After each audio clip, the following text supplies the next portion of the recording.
बिस्मिल्लाहिर्रहमानिर्रहीम।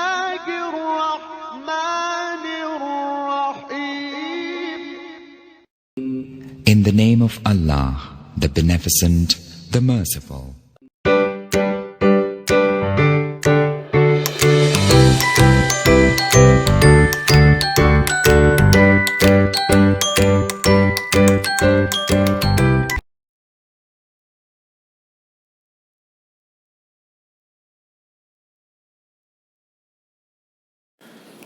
बिस्मिल्लाहिर्रहमानिर्रहीम। मेरे प्यारे बच्चों, मेरे यूट्यूब चैनल पे आप सबका इस्तकबाल है। अगर ये वीडियो पसंद आए तो लाइक और शेयर ज़रूर कीजिए और इस चैनल को सब्सक्राइब करना ना भूलें ताकि आपको अब तक इस वीडियो के जो है अपडेट मिलते रहेंगे। इससे पहले जो वीडियो हमने देखा था उसमें हमने नज़म को पूरा तरीके से सुनाया था। आज हम इस नज़म की जो है एक्सप्लेनेशन देखेंगे, स्पष्टीकरण देखेंगे। सबसे पहले नज़म का जो हेडिंग है वो है नज़म नंबर 3, अला पाउस। अला पाउस का मतलब होता है कि बारिश के मौसम आ गया या बारिश आ गई। पाउस यानी क्या? बारिश को कहते हैं। अभी देखिए ये सीज़न जो चल रहा है, ये जो ऋतु चल रहा है, पावसाला ऋतु चल रहा है, सीज़न जो है बारिश का है। तो कवि ने इस कविता में हमें बारिश के जो हालात है, यानी बारिश में क्या क्या दिखाई देता है, बारिश में जो है घरों के छप्पर कैसे होते हैं, बारिश में मौसम कैसा होता है, और बारिश में और चीज़ें मतलब ज़मीन जो है कैसी हरी भरी दिखाई देती है, पेड़ पौधे हरे भरे दिखाई देते हैं। तो इस सारे बारिश का जो मौसम है, बारिश का जो पूरा मौसम है, उसको बयां करने की कोशिश इस नज़म में लेखक ने या कवि ने की है। तो हम सबसे पहले जो आपके स्क्रीन के ऊपर जो 2 लाइन दिख रहे हैं उसका हम एक्सप्लेनेशन देखेंगे। सबसे पहले आपकी स्क्रीन के ऊपर ये 2 लाइन, छपरा खाली कुणी लावले अगणित इवले दिवे, पागोळ्यातून झरझर कैसी ज्योत ज्योत उजळी। कवि क्या कह रहा है? छप्पर यानी क्या? छत। छप्पर कहते हैं किसको? छत को। छपरा खाली, खाली यानी क्या? नीचे। कुणी लाविले अगणित इवले दिवे।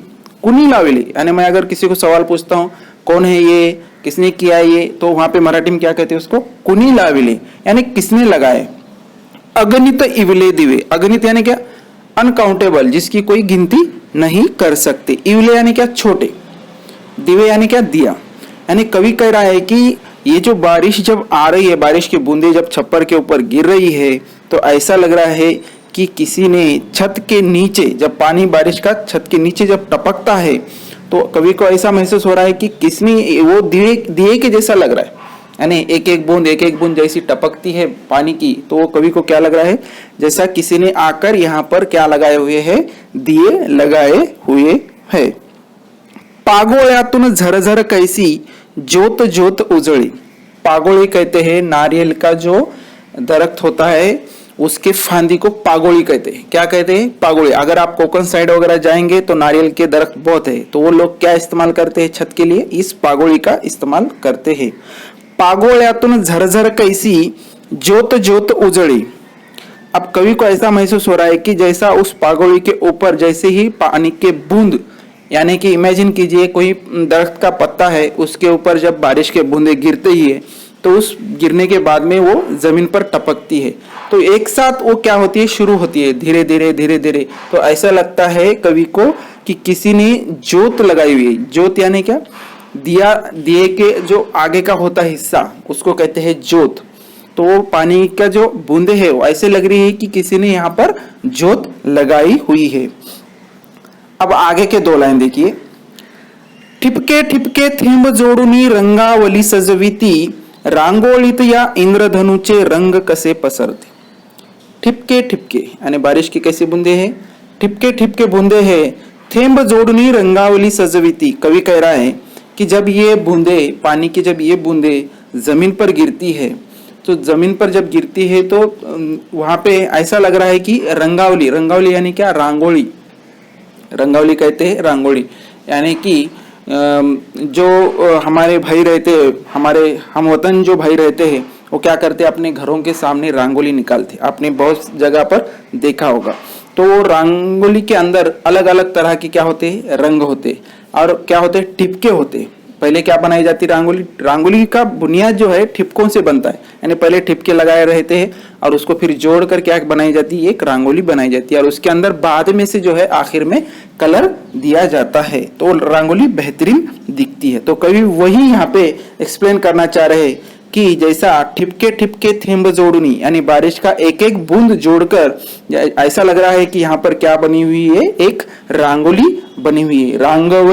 रंगावली सजविती, सजविती यानी कि डिजाइन करना या उसको सजाना।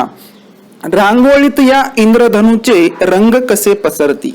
अब कवि को लग रहा है कि ये जो रंगोली है, इस रंगोली के अंदर इंद्रधनुष्य यानी क्या? जो 7 रंग कर मिलाकर बनता है, उसके अंदर क्या है? 7 रंग होते। तो बारिश में कभी कभी इंद्रधनुष्य हमें दिखाई देता है। तो वो इंद्रधनुष्य इस रंगोली के अंदर, यानी कि बारिश के अंदर ऐसा लग रहा है कि इस रंगोली के अंदर किसी ने रंग भरा हुआ है। इंद्रधनुचे रंग कसे पसरती, यानी कवि कह रहा है कि ये इंद्रधनुष्य जो क्या है, किसका काम कर रहा है?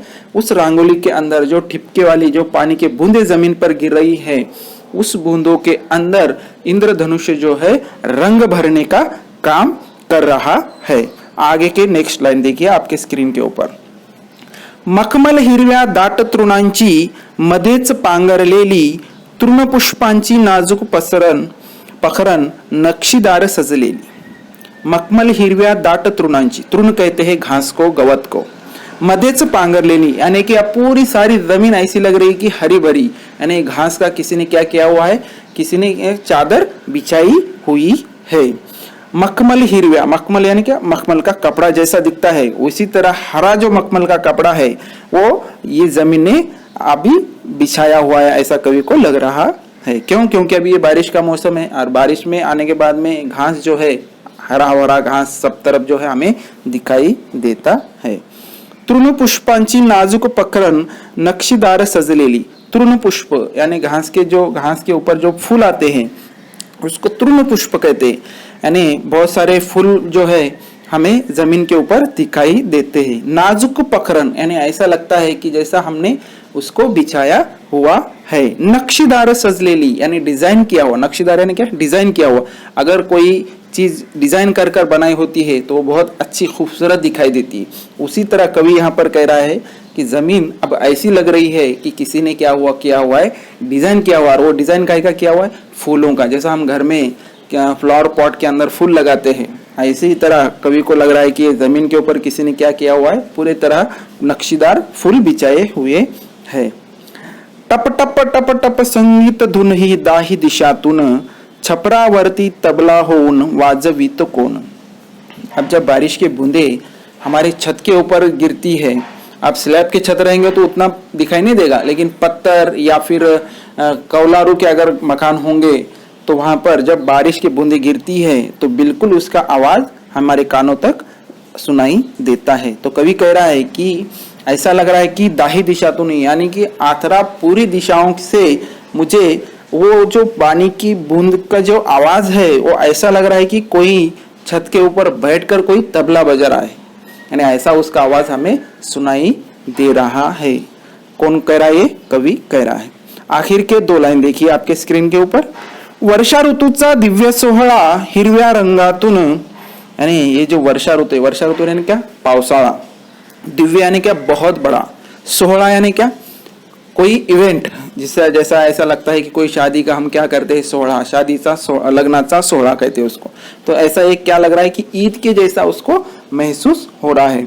हिरव्या रंगातून धरणी करीते असा साजरा उत्सव ओथंबून, यानी आज जो है जैसा बारिश का मौसम रहता है तो कवि कह रहा है कि धरनी जो है एक सोहळा सेलिब्रेट कर रही है। एक सोहळा क्या कर रही है? सेलिब्रेट कर रही है। और वो सोहळा कैसा है?